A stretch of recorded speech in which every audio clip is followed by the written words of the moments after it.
जय श्री कृष्णा, जय श्री राधे। लोमश जी कहने लगे कि पूर्व काल में अवंती देश में वीरसेन नाम का राजा था। उसने नर्मदा के किनारे रासु यज्ञ किया और अश्वमेध यज्ञ भी किए, जिनके खंभे सोने के बनाए गए। ब्राह्मणों को अन्न का बहुत सा दान किया और बहुत सी गाय, सुंदर वस्त्र और सोने के आभूषण दान में दिए। वह देवताओं का भक्त और दान करने वाला था।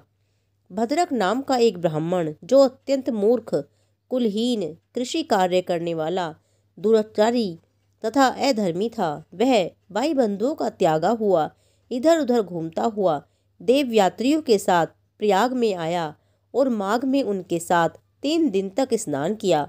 वह 3 दिन में ही निष्पाप हो गया। फिर वह अपने घर चला गया।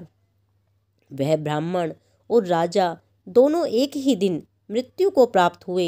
मैंने इन दोनों को बराबर इंद्रलोक में देखा। तेज, रूप, बल, स्त्री, वस्त्र और आभूषणों में दोनों समान थे। ऐसा देखकर उसके महात्म्य को क्या कहा जाए। राजसूय यज्ञ करने वाला स्वर्ग का सुख भोगकर फिर भी जन्म लेता है, परंतु संगम में स्नान करने वाला जन्म मरण से रहित हो जाता है। गंगा और यमुना के संगम की हवा के स्पर्श से ही बहुत से दुख नष्ट हो जाते हैं। अधिक क्या कहें, और किसी भी तीर्थ में किए गए पाप माघ मास में प्रयाग में स्नान करने से नष्ट हो जाते हैं। मैं पिशाच मोचन नाम का एक और पुराना इतिहास सुनाता हूँ। इस इतिहास को यह कन्याएं और तुम्हारे पुत्र भी सुने, इससे उनको स्मृति प्राप्त होगी। पुराने समय में देवद्युति नाम का बड़ा गंभीर और वेदों का पारंगत एक वैष्णव ब्राह्मण था। उसने पिशाच को निर्मुक्त कर दिया था। वेद निधि कहने लगे कि वह कहाँ का रहने वाला, किसका पुत्र, किस पिशाच को उसने निर्मुक्त किया। आप विस्तार पूर्वक यह सब कथा सुनाइए। तब लोमश ऋषि ने कहा, किल्पज्ञ से निकली हुई सुंदर सरस्वती के किनारे पर उसका स्थान था। जंगल के बीच में पुण्य जल वाली सरस्वती बहती थी। वन में अनेक प्रकार के पशु भी विचरते थे। उस ब्राह्मण के श्राप के भय से पवन भी बहुत सुंदर चलती थी और वन चैत्र रथ के समान था। उस जंगल धर्मात्मा देवद्युति रहता था। उसके पिता का नाम सुमित्र था और वह लक्ष्मी के वरदान से उत्पन्न हुआ था। वह सदैव आत्मा को स्थिर रखने वाला, गर्मी में अपने नेत्र सूर्य की तरफ रखता, वर्षा में खुली जगह पर तपस्या करता, हेमंत ऋतु में सारस्वत सरोवर में बैठता और त्रिकाल संध्या करता। जितेंद्रिय और सत्यवादी भी था। अपने आप गिरे हुए फल और पत्तियों का भोजन करता था। उसका शरीर सूखकर हड्डियां मात्र रह गई थी। इस प्रकार उसको तप करते हुए वहाँ पर 1000 वर्ष बीत गए। तप के प्रभाव से उसका शरीर अग्नि के समान प्रज्वलित था।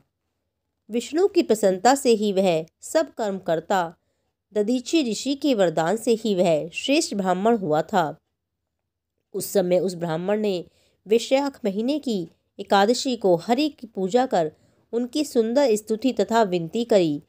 उसकी विनती सुनकर भगवान उसी समय गरुड़ पर चढ़कर उसके पास आए। चतुर्भुज, विशाल नेत्र, मेघ जैसा स्वरूप, भगवान को स्पष्ट देखकर प्रसन्नता के मारे उसकी आंखों में आंसू भर आए और कृतकृत्य होकर उसने भगवान को प्रणाम किया।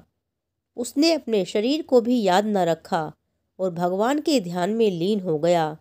तब भगवान ने कहा कि हे देवद्युति, मैं जानता हूँ कि तुम मेरे परम भक्त हो। मैं तुमसे अति प्रसन्न हूँ। तुम वर मांगो। इस प्रकार भगवान के वचन सुनकर प्रेम के मारे लड़खड़ाती हुई वाणी में कहने लगा, हे देवाधिदेव, अपनी माया से शरीर धारण करने वाले, आपका दर्शन देवताओं को भी दुर्लभ है। अब आपका दर्शन भी हो गया मुझको, और क्या चाहिए। मैं सदैव आपकी भक्ति में लगा रहूं। भगवान उसके वचन सुनकर कहने लगे कि ऐसा ही होगा। तुम्हारे तप में कोई बाधा नहीं पड़ेगी। जो मनुष्य तुम्हारे कहे गए स्तोत्र को पढ़ेगा, उसकी मुझ में अचल भक्ति होगी। उसके धर्म कार्य सांगोपांग होंगे और उसके ज्ञान में परम निष्ठा होगी।